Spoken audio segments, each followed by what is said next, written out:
இயேசுவில் அன்புக்குரியவர்களே, ஆண்டின் பொதுக்காலம் 23ஆம் ஞாயிறை இன்று சிறப்பிக்கிறோம். நிலைத்திருப்போர் யார் என்ற உண்மையை வார்த்தை கற்றுத்தருகிறது. என்னை பின்பற்ற விரும்பும் எவரும் தன்னலம் துறந்து தன் சிலுவை தூக்கி கொண்டு என் பின்னே வரட்டும் என்று மத்தேயு நற்செய்தி 16ஆம் அதிகாரம் 24 வசனத்தில் இயேசு கிறிஸ்து சொல்ல விரும்புவது என்னவென்றால், என்னை பின்பற்றி வருகிறாயா வா, ஆனால் வாழ்க்கையிலே வருகிற சிலுவைகளை சுமந்து கொண்டு வா என்ற ஆழ்ந்த கருத்தை என்று தெளிவுபடுத்துகிறார். அடிக்கின்ற கைதான் அணைக்கும், கசக்கின்ற மருந்து தான் நற்சுகம் கொடுக்கும், சிலுவை தான், துன்பம் தான், துயரம் தான் வாழ்க்கையிலே மீட்பை தரும் என்று நற்செய்தியிலே இயேசு கிறிஸ்து எடுத்துக் கொடுக்கிறார். அன்புக்குரிய சகோதரர்களே, சமுதாயத்தில் பார்க்கிறோம், எத்தனையோ குரல்கள் கேட்கின்றன. என்னுடைய கட்சியை பின்பற்றி வா, என்னுடைய ஜாதியை பின்பற்றி வா, என்னுடைய நாட்டை பின்பற்றி வா, உனக்கு எல்லாவித மகிழ்ச்சிகளையும் கொடுப்பேன் என்று உலகம் சொல்லுகிறது. ஆனால் இயேசு கிறிஸ்துவோ அமைதியாக ஆழ்ந்த உள்ளத்தோடு ஒரே ஒரு கருத்தை வலியுறுத்துகிறார். என்னை பின் செல்ல விரும்புகிறவன் வரட்டும், ஆனால் வாழ்க்கையிலே வருகிற சிலுவையை சுமந்து கொண்டு வரட்டும் என்று சொல்லுகிறார். எப்படி நமது சிலுவை சுமந்து செல்வது? வார்த்தையோடு கடந்து சிந்திக்கலாம் வாங்க. Praise the Lord. இயேசுவுக்கே புகழ், இயேசுவுக்கே நன்றி. இறைவனின் அருட்கரமும் அருளாசிரும் உங்களோடும் உங்கள் குடும்பத்தோடும் நிறைவாக தங்கிட உங்களை நான் வாழ்த்துகிறேன். அன்பில் இனியவர்களே, இன்று நாம் பார்க்கிற அந்த நற்செய்தியில 2 வகையாக நாம் சிந்திக்க வேண்டும். துன்பம், அந்த துன்பம் வருகின்ற காரணத்தினால் மனிதன் இறைவனை தேடி ஓடுகிறான். அதே நேரத்தில் துன்பம் வரும்போது இறைவனை விட்டு அகன்று விடுகின்ற கருத்தையும் நாம் பார்க்கிறோம். முதலாவது, நற்செய்தியை புரட்டி பார்த்தோம் என்றால் எத்தனையோ மக்கள் இயேசு கிறிஸ்துவை அண்டி வந்தார்கள். ஏன் அண்டி வந்தார்கள்? வாழ்க்கையிலே துன்பம் வந்தது, கஷ்டம் இருந்தது, மன அமைதி வேண்டி வந்தார்கள். அப்படி அருள் வேண்டி வருகிற நிகழ்ச்சி சிலவற்றை நாம் திருவிழுத்திலே பார்க்கலாம். லூக்கா 5ஆம் அதிகாரம் 12-15 வாசித்தோம் என்றால், தொழுநோயாளி இயேசு கிறிஸ்துவை அண்டி வந்தான். இயேசு கிறிஸ்து நடந்து சென்றார். தொழுநோயாளர், நான் எப்படியாவது இயேசு கிறிஸ்துவை காண வேண்டும், அப்படி பார்த்தால் எனக்கு நிச்சயம் குணம் கிடைக்கும் என்ற ஆவலோடு எதிர்பார்த்து கொண்டிருந்தான். ஆண்டவர் இயேசுவோ அருகில் சென்று அவன் கையை தொட்டு, நான் விரும்புகிறேன், உன் நோய் நீங்குக என்றார். உடனே தொழுநோய் அவனை விட்டு நீங்கிற்று. தொழுநோயாளி இயேசுவை அண்டி வந்தான். எனவே இயேசு கிறிஸ்து அவனுக்கு சுகத்தை கொடுத்து அனுப்பினார்.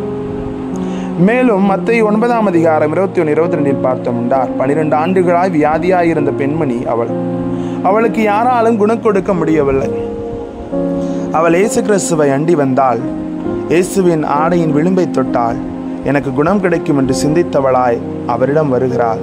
தொட்டால் குணம் பெற்றாள். இயேசு கிறிஸ்து அந்த பெண்மணியை பார்த்து, உன் நம்பிக்கை உன்னை குணமாக்கியது என்றார்.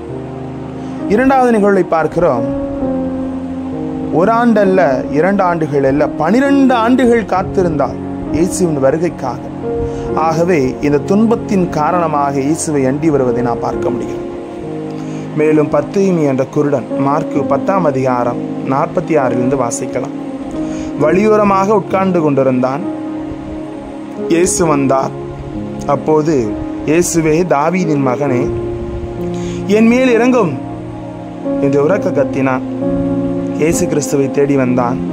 இயேசு அவனிடம், நீ போகலாம், உமது நம்பிக்கை உன்னை நலமாக்கியது என்றார். இந்த 3 நிகழ்ச்சியை நாம் பார்க்கிற பொழுது, மனிதனுக்கு துன்பம் வருகிற பொழுது இறைவனை நாடி வருகிறான்.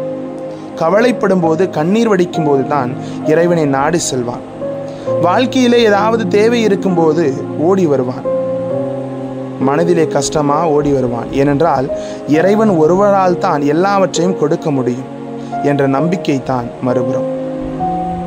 மறுபுறம் பார்த்தோம் என்றால், துன்பம் வரும்போது அகன்று போகின்ற மக்களையும் பார்க்கிறோம். ஒருபுறம் பார்த்தோம், துன்பம் வந்தபோது இயேசுவை முழுமையாக அண்டி வந்த மக்கள். மறுபுறம் துன்பம் வந்த காரணத்தினால் இயேசு கிறிஸ்துவை விட்டு அகன்ற மக்கள். யோவான் 6:1-60 வரை வாசிச்சோன்னா அழகாக கொடுக்கப்பட்டிருக்கும். 5 அப்பங்களை கொண்டு 5000 பேருக்கு உணவு கொடுத்தார் இயேசு கிறிஸ்து. அந்த மக்கள் பெருமை அடைந்தார்கள். எப்படியாவது அவரை அரசனாக்க வேண்டும், அப்போது தான் வாழ்க்கையிலே நிறைய கிடைக்கும் என்று இயேசு கிறிஸ்துவை பின்தொடர்ந்து போனார்கள். இயேசுவோ மற்றொரு கரைக்கு சென்றார். மக்கள் தொடர்ந்து சென்றார்கள். இயேசுவை பார்த்து எல்லோரையும் உற்று நோக்கினார். வாருங்கள், எவன் ஒருவன் என் தசையை தின்று இரத்தத்தை குடிப்பானோ அவன்தான் என்றும் நிலையான வாழ்வான் என்று சொன்னார். மக்கள் போய்விட்டார்கள். ஏன் தெரியுமா? எனது இவர் தச்சரின் மகன் அல்லவா, இவர் ரத்தத்தை நாம் குடிப்பதா என்று கூறி எல்லோரும் போய்விட்டார்கள். ஆகவே மக்கள் ஒருபுறம் அண்டி வந்தார்கள், அவர்கள் போய்விட்டார்கள். யோவான் 6 வாசித்தோம் என்றால், எல்லாம் போய்விட்டார்கள், நீங்கள் போக மனது இல்லையா என்று கேட்டபோது பேதுரு சொன்னார், ஆண்டவரே, நாங்கள் யாரிடம் போவோம்? முடிவில்லா வாழ்வு தரும் வார்த்தை உம்மிடம்தானே உள்ளன என்று சொன்னார். அதுதான் உண்மை. ஆக ஒருபுறம் பார்த்தோம், மக்கள் இயேசு கிறிஸ்துவிடம் வந்து அவரை அரசராக்க வேண்டும் என்பதற்காக, வயிறார உண்ணலாம் என்பதற்காக வந்தார்கள். ஓடிவிட்டதை பார்க்க முடிகிறது. மார்க் 14 அதிகாரம் 50 வசனத்தில் சீடர் அனைவரும் அவரை விட்டு தப்பி ஓடினர். அழகா அதை வாசிச்சோமா வேதனையா இருக்கும். இயேசு கிறிஸ்து சீடர்களை அழைத்தார், 12 பேரை அழைத்தார். 3 ஆண்டுகள் பழகினார், அவர்களோடு உண்டார், உறங்கினார், அன்பு செய்தார், அனவரைத்தார், அல்லும் பகலும் அவரோடு இருந்தார். ஆனால் இயேசு துன்பப்பட்ட போது, சிலுவையிலே அறையப்படுவதற்காக கல்வாரி நோக்கி சென்றபோது சீடர்கள் ஒருவரையும் காணவில்லை. துன்பம் வந்ததும் ஓடிவிட்டார்கள். அவர்களைப் போல் துன்பம் வந்தவுடன் இயேசுவை விட்டு அகன்று போகிற குடும்பங்களையும் பார்க்கிறோம். அதைத்தான் மீண்டும் மார்க் 14:50 இயேசுவை சிலுவையில் அறைவதற்காக பிடித்தார்கள். சீடர்களோ பயந்து நடுங்கி ஓடி ஒடுங்கி விட்டார்கள். அதுபோன்று இயேசுவை காட்டி கொடுத்த யூதாஸ் முத்தமிட்டு மானிட மகனை காட்டி கொடுக்க போகிறாயா என்றார்.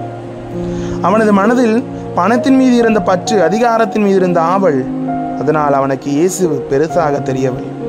அதனால் தான் இயேசுவை முத்தமிட்டு காட்டி கொடுத்தான். அன்புக்குரிய சகோதர சகோதரிகள், ஒருபுறம் இயேசு கிறிஸ்துவை அண்டி வருகிற மக்களை பார்க்கிறோம், மறுபுறம் அகன்று போகிற மக்களை பார்த்தோம். ஆகவே மனித வாழ்க்கையிலே யோசித்து பார்த்தோம் என்றால் எத்தனையோ குடும்பங்களை பார்க்கிறோம், எத்தனையோ வீடுகளை நாம் சென்றிருக்கிறோம். உறவினர்களின் வீடுகளை எல்லாம் சென்றிருக்கிறோம். இறந்தவர்களின் வீட்டிற்கு நாம் சென்றபோது அழுகையின் குரல் கேட்கிறது. அதே நேரத்தில், ஆண்டவரே, நீ எங்கே இருக்கிறாய்? உனக்கு கண் இருக்கிறதா, காது இருக்கிறதா, மூக்கு இருக்கிறதா, உணர்ச்சி இருக்கிறதா? நாங்கள் என்ன செய்யவில்லை? எல்லாம் செய்தோமோ? இந்த குடும்பத்திற்கு ஏன் இந்த கதி என்று வெறுக்கின்ற குடும்பத்தை பார்க்கிறோம். இது ஆண்டவரின் சித்தம் என்று ஏற்றுக்கொள்ளாத குடும்பத்தையும் பார்க்கிறோம். அதே நேரத்தில் துன்பம் ஆண்டவரின் பால் இழுக்கிறது. துன்பத்தால் ஆண்டவரை விட்டு அகன்று செல்கிற மக்களையும் பார்க்கிறோம். ஆக நமது வாழ்க்கையில் துன்பத்தை கண்டு துவண்டு போய்விடாமல், அந்த துன்பத்தினால் நாம் நிச்சயமாக ஒரு கவலை இல்லாமல் வெற்றியை பெற்றுவிடலாம் என்ற மேன்மையை இறைவன் நமக்கு உணர்த்த விரும்புகிறார். அன்பார்ந்தவர்களே, ஆக வாழ்க்கையில் அழகிய ஒரு வரிகளை நான் வாசித்ததை உங்களுக்கு சொல்லுகிறேன். அது என்னவென்றால், ஒரு முனிவர் ஒரு நாள் ஆலயத்திற்கு வருகிறார். ஆண்டவரை உற்று நோக்குகின்றார். என்ன சொல்கிறார் தெரியுமா? ஆண்டவரே, நீர் என் துன்பத்தை கொடுத்தீர், நான் கஷ்டப்படுகிறேன், வேதனைப்படுகிறேன், நொந்து போகிறேன் என்று சொன்னபோது ஆண்டவர் சொல்கிறார், மகனே, நீ இப்போ நான் உன்னோடு நடந்து வருவேன், உன் துன்பத்தில் துணையாக இருப்பேன் சொல்லுகிறார். ஒரு மகிழ்ச்சி. கடற்கரை ஓரமாக செல்கிறார். அப்போது மணலில் நடக்கிறார். இவர் ஒரு பாதையில் வருகிறார், மறுபாதையில் கால் சுவடு வருகிறது. ஆனால் ஆள் தெரியவில்லை. இவருக்கு ஒரே மகிழ்ச்சி, ஆண்டவர் என்னை கைவிடவில்லை, ஆண்டவர் என்னோடு இருக்கிறார், என்னில் வாழ்கிறார், இதோ நான் நடந்து வருகிற வழியிலெல்லாம் அவர் என்னை காப்பாற்றி வருகிறார் என்று. ஆகவே நமது துன்பங்களுக்காக நம்மோடு உடனிருந்து காக்கிற ஒரே கடவுள் ஆண்டவர் இயேசு என்பதை உணர்ந்து, துன்பங்களை கண்டு பயப்படாமல் சிலுவைகளை சுமந்து சென்று வாழ்வில் ஆசீரை பெற்றுக்கொள்வோம். நிறை வல்லமை நம்மோடு. ஜெபிப்போமா? அன்பு இறைவா, துன்பங்களை கண்டு துவண்டு விடாமல் என்னாலும் உமது அருளோடு நாங்கள் கடந்து செல்ல எங்களோடு தங்கும் ஆண்டவரே. Praise the Lord.